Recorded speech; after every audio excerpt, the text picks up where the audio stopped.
નમસ્કાર. આજ રોજ 7 ઓક્ટોબર એટલે વિશ્વ કપાસ દિવસ. ભારતના અને ગુજરાતના સૌ ખેડૂતોને વિશ્વ કપાસ દિવસની શુભકામનાઓ. સવિશેષ તો દેશના વડાપ્રધાન અને ગુજરાતના પનોતા પુત્ર માનનીય શ્રી નરેન્દ્રભાઈ મોદી અને એમના નેતૃત્વ હેઠળની ભારત સરકારને વિશ્વ કપાસ દિવસની સવિશેષ શુભકામનાઓ. કારણ કે તાજેતરમાં જ કેન્દ્ર સરકારે અન્ય દેશોમાંથી આયાત થતા કપાસ પરની ઇમ્પોર્ટ ડ્યુટી જે પહેલાં 11% હતી એ ઘટાડીને શૂન્ય કરી દીધી છે. ભારતમાં કપાસના કુલ ઉત્પાદનમાં ગુજરાત દ્વિતીય ક્રમે આવે છે. હાલમાં ગુજરાતમાં કપાસના પોષણક્ષમ ભાવો મળતા નથી. જે ટેકાના ભાવ જાહેર કર્યા છે, આ વર્ષે એવી પરિસ્થિતિ ઊભી થવા જઈ રહી હતી કે ટેકાના ભાવ કરતાં પણ બજાર ભાવ વધુ રહેવાની સંભાવના હતી.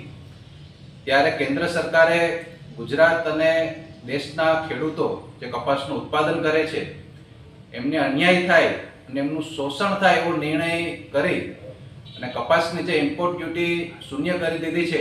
ખાસ તો અમેરિકાના દબાણને વશ થઈ અમેરિકામાંથી જે કપાસ જે આવે છે એમની સામે બજારમાં ટકી રહેવું એ દેશના ખેડૂતો માટે ખૂબ જ મુશ્કેલ પુરવાર થશે.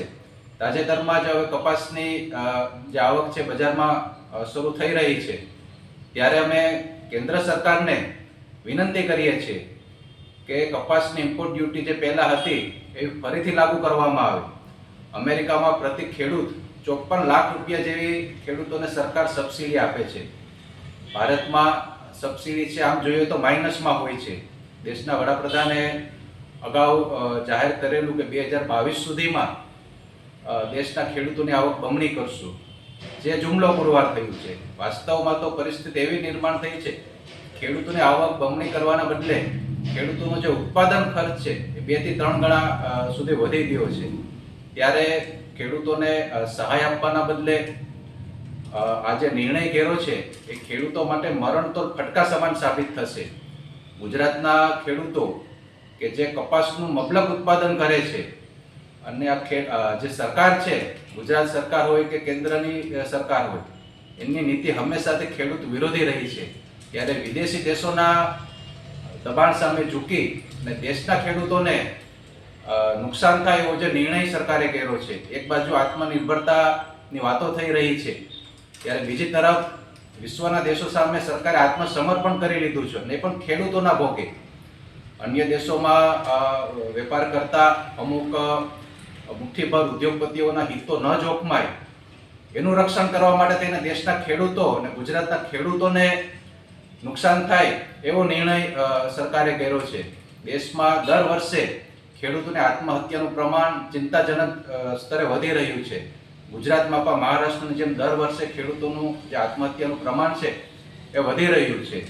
ત્યારે ખેડૂતોને પોતાના ઉત્પાદનના પોષણક્ષમ ભાવો મળવાના બદલે વિશ્વના અન્ય દેશોના સસ્તા કપાસ સામે આપણે સ્પર્ધામાં ઉતરવું પડશે. ભારતમાં કપાસની જે માંગ છે એના કરતાં ઉત્પાદન થોડું વધુ થાય છે.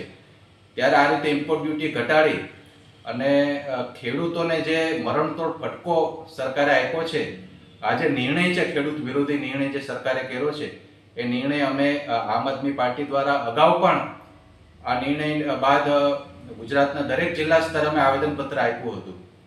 ગુજરાતના મુખ્યમંત્રીને પણ અમે લેખિત રજૂઆત કરેલી છે.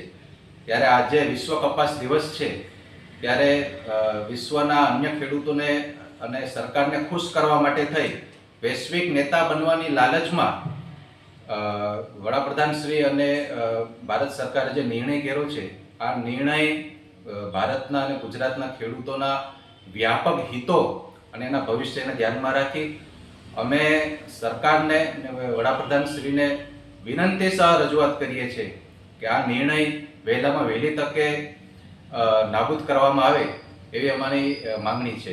જય હિન્દ, જય મા ભારતી.